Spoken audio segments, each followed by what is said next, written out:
Hay momentos en la historia en que todo, absolutamente todo, cambia. Y entre los siglos XV y XVI, el mundo vivió uno de esos momentos. Fue un giro, un viraje brutal. Una época de ideas que volaron la cabeza de la gente y de viajes que rompieron con 1000 años de historia para darle forma al planeta que pisamos hoy. Vamos a desentrañar juntos cómo empezó todo.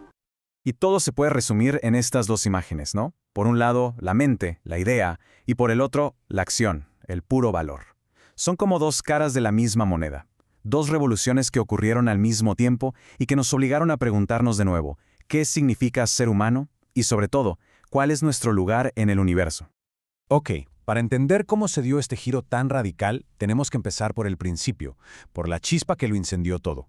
Hubo un evento clave que de verdad sacudió los cimientos del mundo que conocían. Y esa chispa fue en 1453. Anoten esa fecha.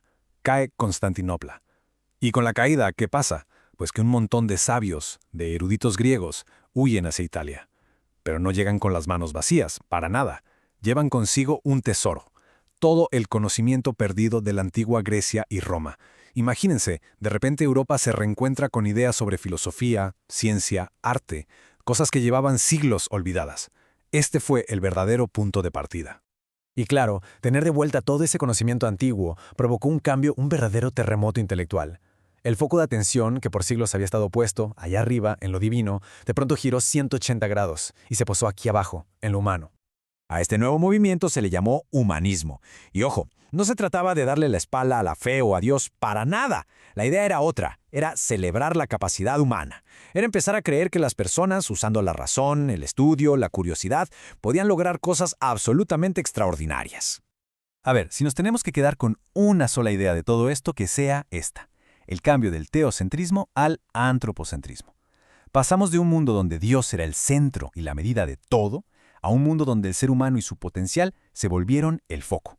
Esa frasecita, el hombre es la medida de todas las cosas, parece simple, pero cambió las reglas del juego por completo. ¿Y dónde vemos todo esto? Pues en el arte. El Renacimiento fue básicamente el humanismo hecho visible. Piensen en Leonardo da Vinci, obsesionado con las proporciones perfectas del cuerpo en su Hombre de Vitruvio.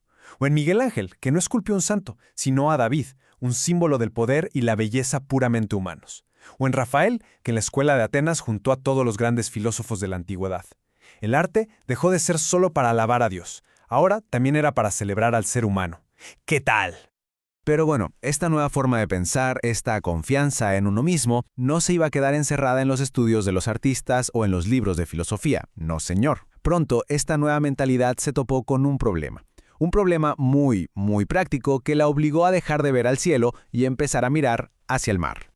Y el problema era uno que tenía a reyes, reinas y comerciantes comiéndose las uñas. La pregunta era, ¿cómo demonios llegamos a las riquezas de Oriente? ¿Cómo traemos las especias, la seda, todo eso, sin tener que pasar por las rutas terrestres que ahora controlan nuestros rivales? La cosa estaba así de clara. La ruta de la seda de toda la vida ahora era carísima y para colmo estaba bloqueada. Europa necesitaba, pero así, con urgencia, una nueva ruta, una nueva autopista comercial hacia Asia. Y la única opción era el mar, así de simple. La pura necesidad económica fue lo que echó a andar la era de los descubrimientos. Y justo cuando más se necesitaba, la tecnología dio un salto. ¡Pum! Aparece la carabela, un barquito mucho más ágil y resistente, perfecto para el océano abierto. Se perfeccionan el astrolabio y la brújula, que básicamente te permitían saber dónde estabas sin ver la costa. Y claro, los mapas empezaron a ser cada vez mejores. La curiosidad de esta nueva era por fin nos dio las herramientas para que la ambición se hiciera realidad. Y una vez que tuvieron las herramientas, agárrense, porque todo pasó rapidísimo. En serio, en menos de 35 años, una locura. Bartolomé Díaz le da la vuelta a África. Luego Colón se topa con un continente nuevo. Vasco da Gama por fin llega a la India por mar. Y para rematar, la expedición de Magallanes y Elcano le da la primera vuelta al globo. En una sola generación, el mapa del mundo conocido se hizo pedazos y se tuvo que volver a dibujar por completo. Y el resultado de toda esa locura fue monumental. Por primerísima vez en la historia de la humanidad, los 5 continentes quedaron conectados. Nació una red comercial global. A partir de ese momento, el mundo, literalmente, ya nunca volvería a ser el mismo.